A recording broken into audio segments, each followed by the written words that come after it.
Dinner was soon followed by tea and coffee. A 10 miles drive home allowed no waste of hours. And from the time of their sitting down to table, it was a quick succession of busy nothings till the carriage came to the door. And Mrs. Norris, having fidgeted about, and obtained a few pheasants, eggs, and a cream cheese from the housekeeper, and made abundance of civil speeches to Mrs. Rushworth, was ready to lead the way. At the same moment Mr. Crawford, approaching Julia, said, "I hope I am not to lose my companion, unless she is afraid of the evening air in so exposed a seat." The request had not been foreseen, but was very graciously received, and Julia's day was likely to end almost as well as it began. Miss Bertram had made up her mind to something different, and was a little disappointed, but her conviction of being really the one preferred comforted her under it, and enabled her to receive Mr. Rushworth's parting attentions as she ought. He was certainly better pleased to hand her into the barouche than to assist her in ascending the box, and his complacency seemed confirmed by the arrangement. "Well, Fanny, this has been a fine day for you, upon my word," said Mrs. Norris, as they drove through the park. "Nothing but pleasure from beginning to end. I am sure you ought to be very much obliged to your Aunt Bertram and me for contriving to let you go. A pretty good day's amusement you have had." Maria was just discontented enough to say directly, "I think you have done pretty well yourself, ma'am. Your lap seems full of good things, and here is a basket of something between us which has been knocking my elbow unmercifully. My dear, it is only a beautiful little heath, which that nice old gardener would make me take, but if it is in your way, I will have it in my lap directly. There, Fanny, you shall carry that parcel for me. Take great care of it. Do not let it fall. It is a cream cheese, just like the excellent one we had at dinner. Nothing would satisfy that good old Mrs. Whittaker but my taking one of the cheeses." I stood out as long as I could, till the tears almost came into her eyes, and I knew it was just the sort that my sister would be delighted with. "That Mrs. Whittaker is a treasure?" She was quite shocked when I asked her whether wine was allowed at the second table, and she has turned away 2 housemaids for wearing white gowns. "Take care of the cheese, Fanny. Now I can manage the other parcel and the basket very well." "What else have you been sponging?" said Maria, half pleased that Southerton should be so complimented. "Sponging, my dear? It is nothing but 4 of those beautiful pheasants' eggs, which Mrs. Whittaker would quite force upon me. She would not take a denial. She said it must be such an amusement to me, as she understood I lived quite alone, to have a few living creatures of that sort, and so to be sure it will. I shall get the dairymaid to set them under the first spare hen, and if they come to good, I can have them moved to my own house and borrow a coop, and it will be a great delight to me in my lonely hours to attend to them. And if I have good luck, your mother shall have some." It was a beautiful evening, mild and still, and the drive was as pleasant as the serenity of nature could make it. But when Mrs. Norris ceased speaking, it was altogether a silent drive to those within. Their spirits were in general exhausted, and to determine whether the day had afforded most pleasure or pain might occupy the meditations of almost all. Chapter 11. The day at Southerton, with all its imperfections, afforded the Miss Bertrams much more agreeable feelings than were derived from the letters from Antigua, which soon afterwards reached Mansfield.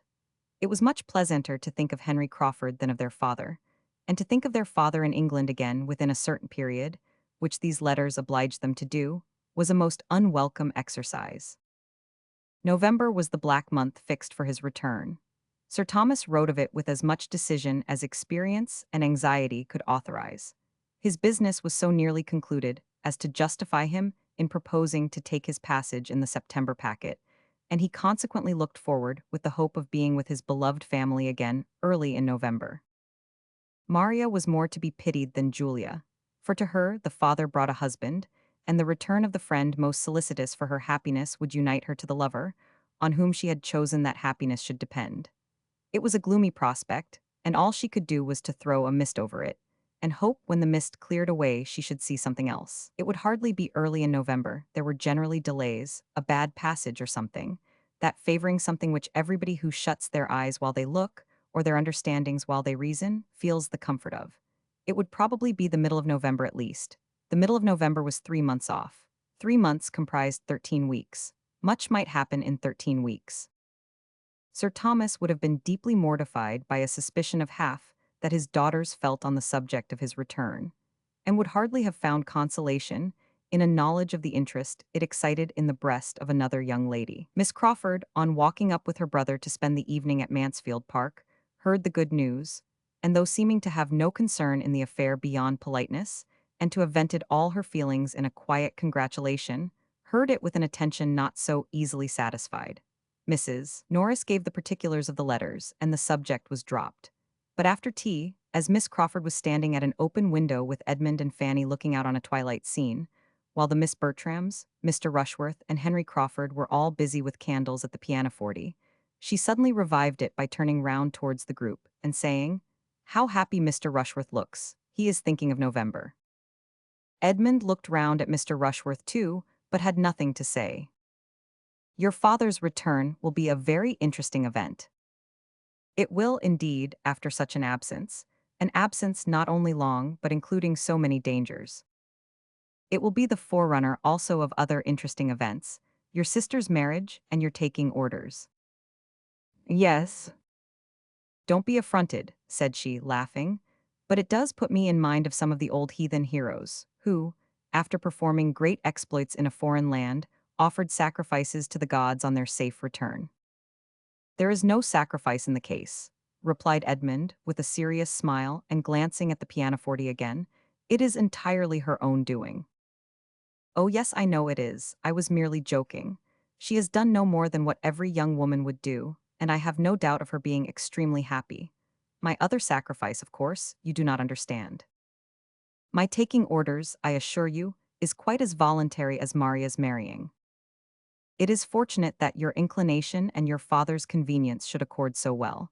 There is a very good living kept for you, I understand, hereabouts. Which you suppose has biased me. But that I am sure it has not, cried Fanny. Thank you for your good word, Fanny, but it is more than I would affirm myself. On the contrary, the knowing that there was such a provision for me probably did bias me, nor can I think it wrong that it should. There was no natural disinclination to be overcome, and I see no reason why a man should make a worse clergyman for knowing that he will have a competence early in life. I was in safe hands. I hope I should not have been influenced myself in a wrong way, and I am sure my father was too conscientious to have allowed it. I have no doubt that I was biased, but I think it was blamelessly. It is the same sort of thing, said Fanny, after a short pause, as for the son of an admiral to go into the navy, or the son of a general to be in the army, and nobody sees anything wrong in that. Nobody wonders that they should prefer the line where their friends can serve them best, or suspects them to be less in earnest in it than they appear. No, my dear Miss Price, and for reasons good. The profession, either navy or army, is its own justification. It has everything in its favor: heroism, danger, bustle, fashion. Soldiers and sailors are always acceptable in society. Nobody can wonder that men are soldiers and sailors. But the motives of a man who takes orders with the certainty of preferment may be fairly suspected, you think? Said Edmund. To be justified in your eyes, he must do it in the most complete uncertainty of any provision. What, take orders without a living? No, that is madness indeed, absolute madness. Shall I ask you how the church is to be filled, if a man is neither to take orders with a living nor without? No, for you certainly would not know what to say. But I must beg some advantage to the clergyman from your own argument, as he cannot be influenced by those feelings which you rank highly as temptation and reward to the soldier and sailor in their choice of a profession. As heroism, and noise, and fashion are all against him, he ought to be less liable to the suspicion of wanting sincerity or good intentions in the choice of his. Oh, no doubt he is very sincere in preferring an income ready-made to the trouble of working for one, and has the best intentions of doing nothing all the rest of his days but eat, drink, and grow fat. It is indolence, Mr. Bertram, indeed, indolence and love of ease, a want of all laudable ambition, of taste for good company, or of inclination to take the trouble of being agreeable, which make men clergymen. A clergyman has nothing to do but be slovenly and selfish, read the newspaper, watch the weather, and quarrel with his wife. His curate does all the work, and the business of his own life is to dine.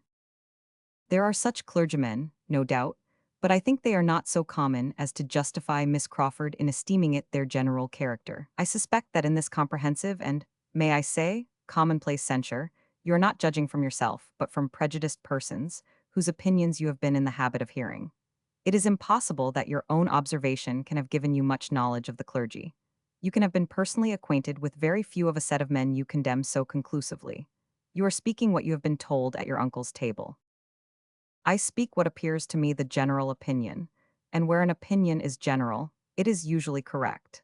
Though I have not seen much of the domestic lives of clergymen, it is seen by too many to leave any deficiency of information.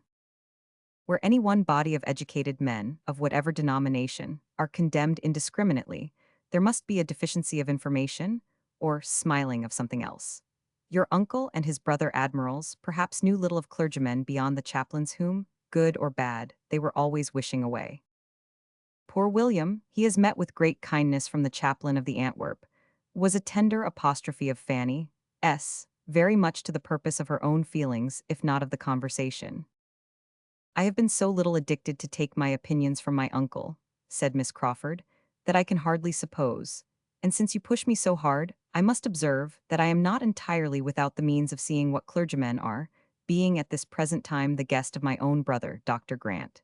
And though Dr. Grant is most kind and obliging to me, and though he is really a gentleman, and, I dare say, a good scholar and clever, and often preaches good sermons, and is very respectable, I see him to be an indolent, selfish bon vivant who must have his palate consulted in everything, who will not stir a finger for the convenience of anyone, and who, moreover, if the cook makes a blunder, is out of humor with his excellent wife. To own the truth, Henry and I were partly driven out this very evening by a disappointment about a green goose, which he could not get the better of. My poor sister was forced to stay and bear it. I do not wonder at your disapprobation, upon my word. It is a great defect of temper, made worse by a very faulty habit of self-indulgence, and to see your sister suffering from it must be exceedingly painful to such feelings as yours. Fanny, it goes against us. We cannot attempt to defend Dr. Grant. No, replied Fanny, but we need not give up his profession for all that, because whatever profession Dr. Grant had chosen, he would have taken a not a good temper into it.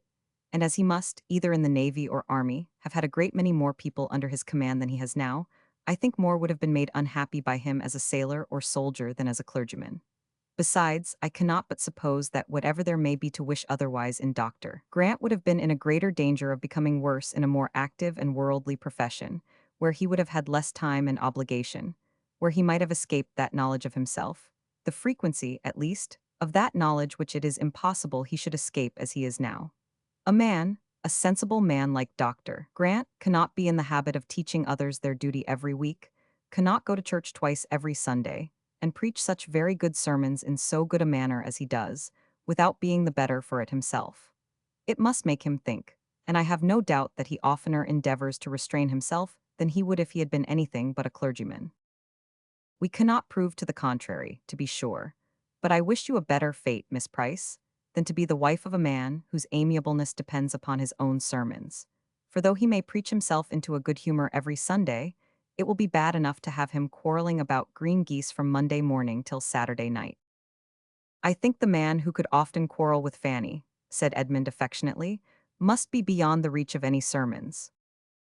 Fanny turned farther into the window, and Miss Crawford had only time to say, in a pleasant manner, I fancy Miss Price has been more used to deserve praise than to hear it. When, being earnestly invited by the Miss Bertrams to join in a glee, she tripped off to the instrument, leaving Edmund looking after her in an ecstasy of admiration of all her many virtues, from her obliging manners down to her light and graceful tread. There goes good humor, I am sure, said he presently. There goes a temper which would never give pain, how well she walks, and how readily she falls in with the inclination of others, joining them the moment she is asked. What a pity, he added, after an instant's reflection, that she should have been in such hands. Fanny agreed to it and had the pleasure of seeing him continue at the window with her, in spite of the expected glee, and of having his eyes soon turned, like hers, towards the scene without, where all that was solemn and soothing and lovely appeared in the brilliancy of an unclouded night and the contrast of the deep shade of the woods. Fanny spoke her feelings. Here's harmony, said she. Here's repose. Here's what may leave all painting and all music behind and what poetry only can attempt to describe. Here's what may tranquilize every care and lift the heart to rapture. When I look out on such a night as this, I feel as if there could be neither wickedness nor sorrow in the world, and there certainly would be less of both if the sublimity of nature were more attended to, and people were carried more out of themselves by contemplating such a scene. I like to hear your enthusiasm, Fanny. It is a lovely night, and they are much to be pitied who have not been taught to feel, in some degree, as you do, who have not, at least, been given a taste for nature in early life. They lose a great deal. You taught me to think and feel on the subject, cousin. I had a very apt scholar, their S. Arcturus looking very bright. Yes, and the bear, I wish I could see Cassiopeia.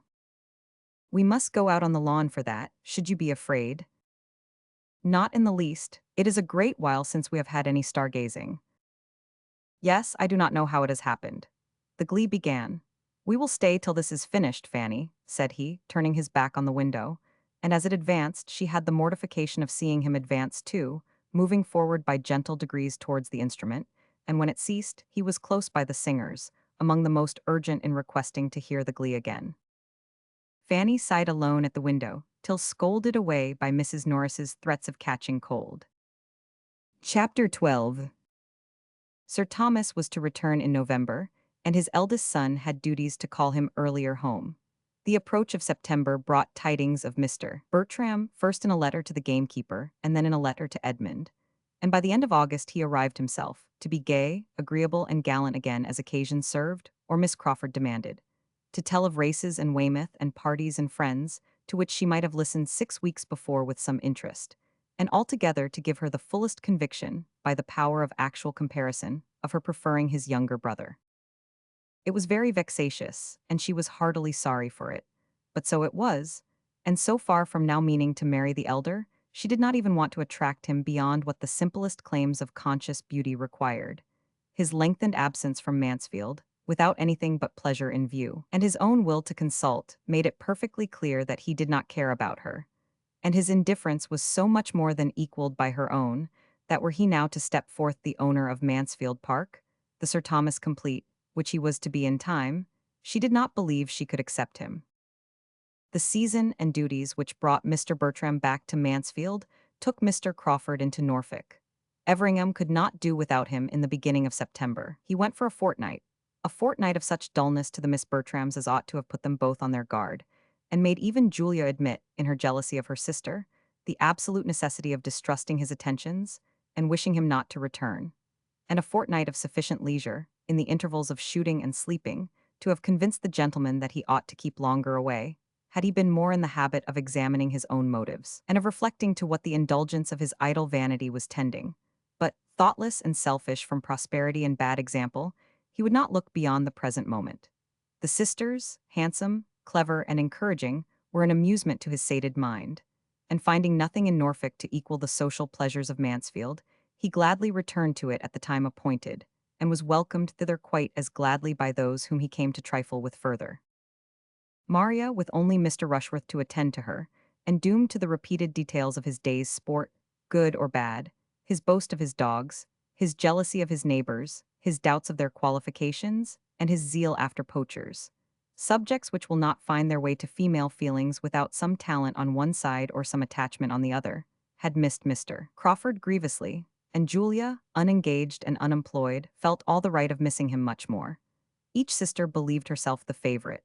Julia might be justified in so doing by the hints of Mrs. Grant, inclined to credit what she wished, and Maria by the hints of Mr. Crawford himself. Everything returned into the same channel as before his absence, his manners being to each so animated and agreeable as to lose no ground with either, and just stopping short of the consistence, the steadiness, the solicitude, and the warmth which might excite general notice. Fanny was the only one of the party who found anything to dislike, but since the day at Southerton, she could never see Mr. Crawford with either sister without observation, and seldom without wonder or censure, and had her confidence in her own judgment been equal to her exercise of it in every other respect, had she been sure that she was seeing clearly, and judging candidly, she would probably have made some important communications to her usual confidant. As it was, however, she only hazarded a hint, and the hint was lost. "I am rather surprised," said she, "that Mr. Crawford should come back again so soon, after being here so long before, full 7 weeks, for I had understood he was so very fond of change and moving about that I thought something would certainly occur, when he was once gone, to take him elsewhere. He is used to much gayer places than Mansfield." "It is to his credit," was Edmund's answer, "and I dare say it gives his sister pleasure. She does not like his unsettled habits. What a favorite he is with my cousins. Yes, his manners to women are such as must please. Mrs. Grant, I believe, suspects him of a preference for Julia. I have never seen much symptom of it, but I wish it may be so. He has no faults but what a serious attachment would remove." If Miss Bertram were not engaged, said Fanny cautiously, I could sometimes almost think that he admired her more than Julia, which is perhaps more in favor of his liking Julia best than you, Fanny, may be aware. For I believe it often happens that a man, before he has quite made up his own mind, will distinguish the sister or intimate friend of the woman he is really thinking of more than the woman herself. Crawford has too much sense to stay here if he found himself in any danger from Maria, and I am not at all afraid for her, after such a proof as she has given that her feelings are not strong. Fanny supposed she must have been mistaken, and meant to think differently in future. But with all that submission to Edmund could do, and all the help of the coinciding looks and hints which she occasionally noticed in some of the others, and which seemed to say that Julia was Mr. Crawford's choice, she knew not always what to think. She was privy, one evening, to the hopes of her Aunt Norris on the subject, as well as to her feelings, and the feelings of Mrs. Rushworth on a point of some similarity, and could not help wondering as she listened. And glad would she have been not to be obliged to listen, for it was while all the other young people were dancing, and she sitting, most unwillingly, among the chaperons at the fire, longing for the reentrance of her elder cousin, on whom all her own hopes of a partner then depended. It was Fanny's first ball, though without the preparation or splendor of many a young lady's first ball, being the thought only of the afternoon, built on the late acquisition of a violin player in the servants' hall, and the possibility of raising 5 couple with the help of Mrs. Grant and a new intimate friend of Mr. Bertram's just arrived on a visit. It had, however, been a very happy one to Fanny through 4 dances, and she was quite grieved to be losing even a quarter of an hour. While waiting and wishing, looking now at the dancers and now at the door, this dialogue between the 2 above-mentioned ladies was forced on her. I think, ma'am, said Mrs. Norris, her eyes directed towards Mr. Rushworth and Maria, who were partners for the second time, we shall see some happy faces again now. Yes, ma'am, indeed, replied the other, with a stately simper, there will be some satisfaction in looking on now, and I think it was rather a pity they should have been obliged to part. Young folks in their situation should be excused complying with the common forms. I wonder my son did not propose it. I dare say he did, ma'am. Mr. Rushworth is never remiss.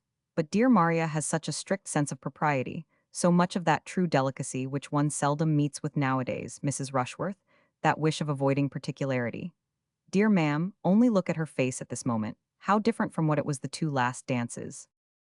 Miss Bertram did indeed look happy, her eyes were sparkling with pleasure, and she was speaking with great animation, for Julia and her partner, Mr. Crawford, were close to her, they were all in a cluster together. How she had looked before, Fanny could not recollect, for she had been dancing with Edmund herself and had not thought about her. Mrs. Norris continued, it is quite delightful, ma'am, to see young people so properly happy, so well suited and so much the thing. I cannot but think of dear Sir Thomas's delight. And what do you say, ma'am, to the chance of another match? Mr. Rushworth has set a good example, and such things are very catching. Mrs. Rushworth, who saw nothing but her son, was quite at a loss. The couple above, ma'am, do you see no symptoms there? Oh dear, Miss Julia and Mr. Crawford. Yes, indeed, a very pretty match. What is his property? 4,000 a year. Very well, those who have not more must be satisfied with what they have. 4,000 a year is a pretty estate, and he seems a very genteel, steady young man, so I hope Miss Julia will be very happy. It is not a settled thing, ma'am, yet. We only speak of it among friends, but I have very little doubt it will be. He is growing extremely particular in his attentions. Fanny could listen no farther. Listening and wondering were all suspended for a time, for Mr. Bertram was in the room again, and though feeling it would be a great honor to be asked by him, she thought it must happen. He came towards their little circle, but instead of asking her to dance, drew a chair near her, and gave her an account of the present state of a sick horse, and the opinion of the groom, from whom he had just parted. Fanny found that it was not to be, and in the modesty of her nature, immediately felt that she had been unreasonable in expecting it. When he had told of his horse, he took a newspaper from the table, and looking over it, said in a languid way, if you want to dance, Fanny, I will stand up with you. With more than equal civility, the offer was declined. She did not wish to dance. I am glad of it, said he, in a much brisker tone and throwing down the newspaper again, for I am tired to death. I only wonder how the good people can keep it up so long. They had need be all in love to find any amusement in such folly, and so they are, I fancy. If you look at them, you may see they are so many couple of lovers, all but Yates and Mrs. Grant, and between ourselves, she, Poor woman, must want a lover as much as any one of them. A desperate dull life hers must be with the doctor, making a sly face as he spoke towards the chair of the latter, who proving, however, to be close at his elbow, made so instantaneous a change of expression and subject necessary, as Fanny, in spite of everything, could hardly help laughing at. A strange business this in America, Dr. Grant. What is your opinion? I always come to you to know what I am to think of public matters. My dear Tom, cried his aunt soon afterwards, as you are not dancing, I dare say you will have no objection to join us in a rubber, shall you? Then leaving her seat and coming to him to enforce the proposal, added in a whisper, we want to make a table for Mrs. Rushworth, you know. Your mother is quite anxious about it, but cannot very well spare time to sit down herself because of her fringe. Now, you and I and Dr. Grant will just do, and though we play but half crowns, you know, you may bet half guineas with him. I should be most happy, replied he aloud, and jumping up with alacrity, it would give me the greatest pleasure, but that I am this moment going to dance. Come, Fanny, taking her hand, do not be dawdling any longer, or the dance will be over. Fanny was led off very willingly, though it was impossible for her to feel much gratitude towards her cousin, or distinguish, as he certainly did, between the selfishness of another person and his own. A pretty modest request upon my word, he indignantly exclaimed as they walked away. To want to nail me to a card table for the next 2 hours with herself and Dr. Grant, who are always quarreling, and that poking old woman, who knows no more of whist than of algebra. I wish my good aunt would be a little less busy. And to ask me in such a way too, without ceremony, before them all, so as to leave me no possibility of refusing. That is what I dislike most particularly. It raises my spleen more than anything, to have the pretense of being asked, of being given a choice, and at the same time addressed in such a way as to oblige one to do the very thing, whatever it be. If I had not luckily thought of standing up with you, I could not have got out of it. It is a great deal too bad. But when my aunt has got a fancy in her head, nothing can stop her. Chapter 13.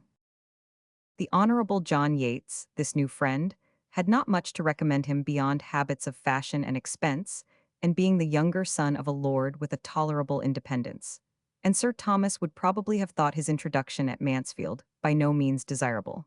Mr. Bertram's acquaintance with him had begun at Weymouth, where they had spent 10 days together in the same society, and the friendship, if friendship it might be called, had been proved and perfected by Mr. Yates being invited to take Mansfield in his way, whenever he could, and by his promising to come. And he did come rather earlier than had been expected, in consequence of the sudden breaking up of a large party assembled for gaiety at the house of another friend, which he had left Weymouth to join. He came on the wings of disappointment, and with his head full of acting, for it had been a theatrical party, and the play in which he had borne a part was within 2 days of representation, when the sudden death of one of the nearest connections of the family had destroyed the scheme and dispersed the performers. To be so near happiness, so near fame, so near the long paragraph in praise of the private theatricals at Ecclesford, the seat of the right Hun, Lord Ravenshaw in Cornwall, which would of course have immortalized the whole party for at least a 12-month, and being so near to lose it all was an injury to be keenly felt, and Mr. Yates could talk of nothing else. Ecclesford and its theatre, with its arrangements and dresses, rehearsals and jokes, was his never-failing subject, and to boast of the past his only consolation. Happily for him, a love of the theatre is so general, an itch for acting so strong among young people, that he could hardly outtalk the interest of his hearers. From the first casting of the parts to the epilogue it was all bewitching, and there were few who did not wish to have been a party concerned, or would have hesitated to try their skill. The play had been Lovers, Vows, and Mr. Yates was to have been Count Castle.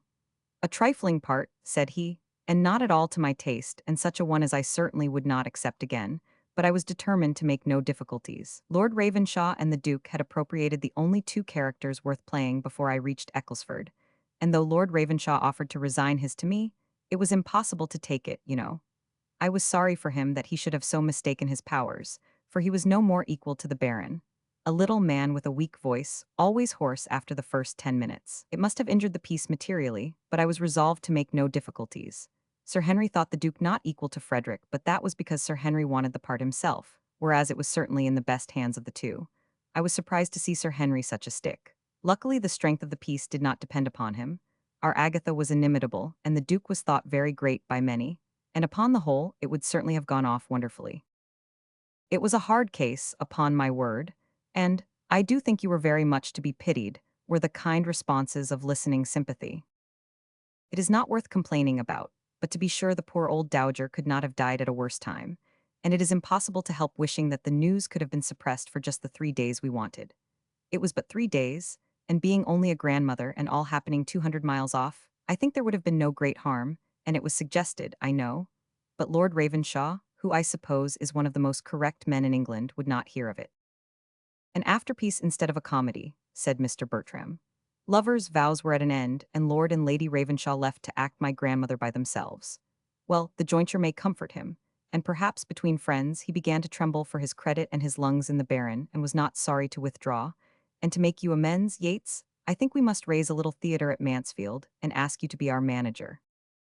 This, though the thought of the moment, did not end with the moment, for the inclination to act was awakened, and in no one more strongly than in him who was now master of the house, and who, having so much leisure as to make almost any novelty a certain good, had likewise such a degree of lively talents and comic taste as were exactly adapted to the novelty of acting. The thought returned again and again. Oh, for the Ecclesford Theatre and scenery to try something with.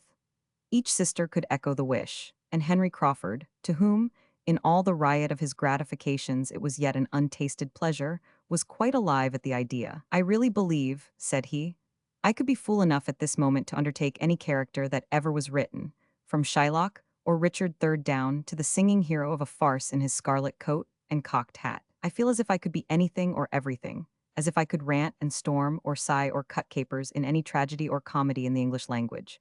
Let us be doing something. Be it only half a play, an act, a scene, what should prevent us? Not these countenances, I am sure, looking towards the Miss Bertrams. And for a theatre, what signifies a theatre?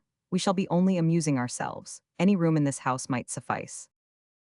We must have a curtain, said Tom Bertram. A few yards of green baize for a curtain, and perhaps that may be enough. Oh, quite enough, cried Mr. Yates. With only just a side wing or two run up, doors in flat, and 3 or 4 scenes to be let down, nothing more would be necessary on such a plan as this. For mere amusement among ourselves, we should want nothing more. I believe we must be satisfied with less, said Maria. There would not be time, and other difficulties would arise. We must rather adopt Mr. Crawford's views, and make the performance, not the theatre, our object.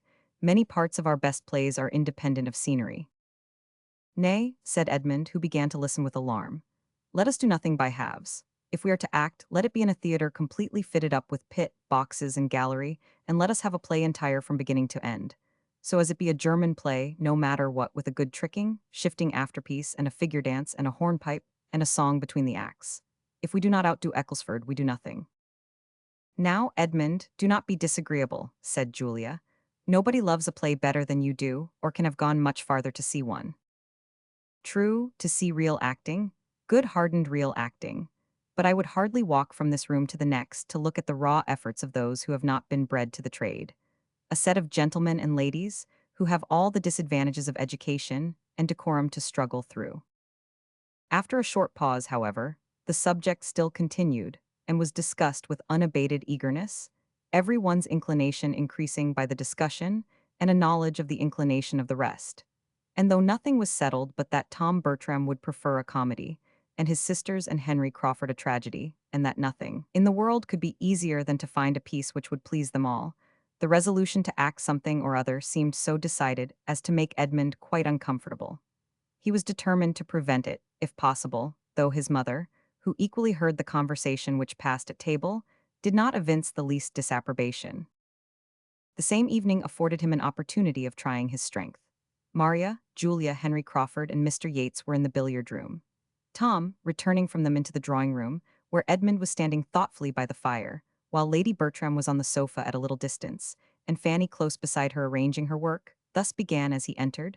Such a horribly vile billiard table as ours is not to be met with, I believe, above ground. I can stand it no longer, and I think, I may say, that nothing shall ever tempt me to it again. But one good thing I have just ascertained. It is the very room for a theatre, precisely the shape and length for it, and the doors at the farther end, communicating with each other, as they may be made to do in 5 minutes, by merely moving the bookcase in my father's room, is the very thing we could have desired, if we had sat down to wish for it. And my father's room will be an excellent green room. It seems to join the billiard room on purpose. You are not serious, Tom, in meaning to act? said Edmund in a low voice as his brother approached the fire. Not serious, never more so, I assure you. What is there to surprise you in it? I think it would be very wrong. In a general light, private theatricals are open to some objections, but as we are circumstanced, I must think it would be highly injudicious, and more than injudicious to attempt anything of the kind. It would show great want of feeling on my father's account, absent as he is, and in some degree of constant danger, and it would be imprudent, I think, with regard to Maria, whose situation is a very delicate one, considering everything extremely delicate. You take up a thing so seriously? As if we were going to act 3 times a week till my father's return and invite all the country. But it is not to be a display of that sort. We mean nothing but a little amusement among ourselves, just to vary the scene and exercise our powers in something new. We want no audience, no publicity. We may be trusted, I think, in choosing some play most perfectly unexceptionable, and I can conceive no greater harm or danger to any of us in conversing in the elegant written language of some respectable author than in chattering in words of our own. I have no fears and no scruples. And as to my father's being absent, it is so far from an objection that I consider it rather as a motive. For the expectation of his return must be a very anxious period to my mother.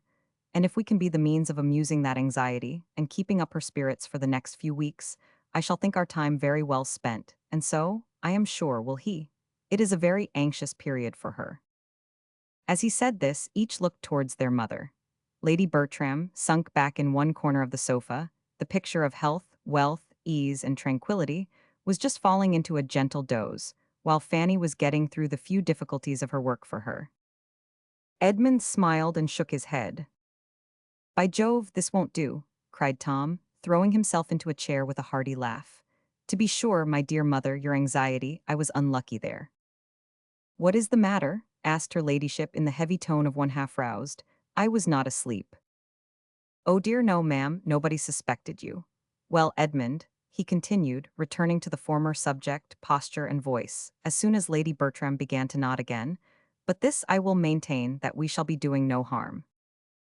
I cannot agree with you. I am convinced that my father would totally disapprove it. And I am convinced to the contrary. Nobody is fonder of the exercise of talent in young people, or promotes it more, than my father, and for anything of the acting, spouting, reciting kind, I think he has always a decided taste. I am sure he encouraged it in us as boys. How many a time have we mourned over the dead body of Julius Caesar, and to bead and not to bead, in this very room, for his amusement? And I am sure my name was Norval, every evening of my life through one Christmas holidays. It was a very different thing. You must see the difference yourself. My father wished us, as schoolboys, to speak well, but he would never wish his grown-up daughters to be acting plays. His sense of decorum is strict. I know all that, said Tom, displeased. I know my father as well as you do, and I'll take care that his daughters do nothing to distress him. Manage your own concerns, Edmund, and I'll take care of the rest of the family. If you are resolved on acting, replied the persevering Edmund, I must hope it will be in a very small and quiet way, and I think a theatre ought not to be attempted. It would be taking liberties with my father's house in his absence which could not be justified. For everything of that nature I will be answerable, said Tom, in a decided tone. His house shall not be hurt. I have quite as great an interest in being careful of his house as you can have. And as to such alterations as I was suggesting just now, such as moving a bookcase, or unlocking a door, or even as using the billiard room for the space of a week without playing at billiards in it, you might just as well suppose he would object to our sitting more in this room, and less in the breakfast room, than we did before he went away, or to my sister's pianoforte being moved from one side of the room to the other. Absolute nonsense. The innovation, if not wrong as an innovation, will be wrong as an expense. Yes, the expense of such an undertaking would be prodigious. Perhaps it might cost a whole £20. Something of a theatre we must have undoubtedly, but it will be on the simplest plan. A green curtain and a little carpenter's work, and that's all. And as the carpenter's work may be all done at home by Christopher Jackson himself, it will be too absurd to talk of expense, and as long as Jackson is employed, everything will be right with Sir Thomas. Don't imagine that nobody in this house can see or judge but yourself. Don't act yourself if you do not like it, but don't expect to govern everybody else. No, as to acting myself, said Edmund, that I absolutely protest against. Tom walked out of the room as he said it, and Edmund was left to sit down and stir the fire in thoughtful vexation. Fanny, who had heard it all and borne Edmund company in every feeling throughout the whole, now ventured to say, in her anxiety to suggest some comfort, "Perhaps they may not be able to find any play to suit them. Your brother's taste and your sister's seem very different." "I have no hope there, Fanny. If they persist in the scheme, they will find something. I shall speak to my sisters and try to dissuade them, and that is all I can do." "I should think my Aunt Norris would be on your side." "I dare say she would, but she has no influence with either Tom or my sisters that could be of any use. And if I cannot convince them myself, I shall let things take their course, without attempting it through her. Family squabbling is the greatest evil of all, and we had better do anything than be altogether by the ears." His sisters, to whom he had an opportunity of speaking the next morning, were quite as impatient of his advice, quite as unyielding to his representation, quite as determined in the cause of pleasure, as Tom. Their mother had no objection to the plan, and they were not in the least afraid of their father's disapprobation. There could be no harm in what had been done in so many respectable families, and by so many women of the first consideration. And it must be scrupulousness run mad that could see anything to censure in a plan like theirs, comprehending only brothers and sisters and intimate friends, and which would never be heard of beyond themselves. Julia did seem inclined to admit that Maria's situation might require particular caution and delicacy. But that could not extend to her. She was at liberty. And Maria evidently considered her engagement as only raising her so much more above restraint, and leaving her less occasion than Julia to consult either father or mother. Edmund had little to hope, but he was still urging the subject when Henry Crawford entered the room, fresh from the parsonage, calling out, "No want of hands in our theatre, Miss Bertram. No want of understrappers. My sister desires her love and hopes to be admitted into the company, and will be happy to take the part of any old duenna or tame confidant that you may not like to do yourselves." Maria gave Edmund a glance which meant, "What say you now? Can we be wrong if Mary Crawford feels the same?" And Edmund, silenced, was obliged to acknowledge that the charm of acting might well carry fascination to the mind of genius, and with the ingenuity of love, to dwell more on the obliging, accommodating purport of the message than on anything else. The scheme advanced. Opposition was vain, and as to Mrs. Norris, he was mistaken in supposing she would wish to make any. She started no difficulties that were not talked down in 5 minutes by her eldest nephew and niece, who were all powerful with her. And as the whole arrangement was to bring very little expense to anybody, and none at all to herself, as she foresaw in it all the comforts of hurry, bustle, and importance, and derived the immediate advantage of fancying herself obliged to leave her own house, where she had been living a month at her own cost, and take up her abode in theirs, that every hour might be spent in their service, she was, in fact, exceedingly delighted with the project.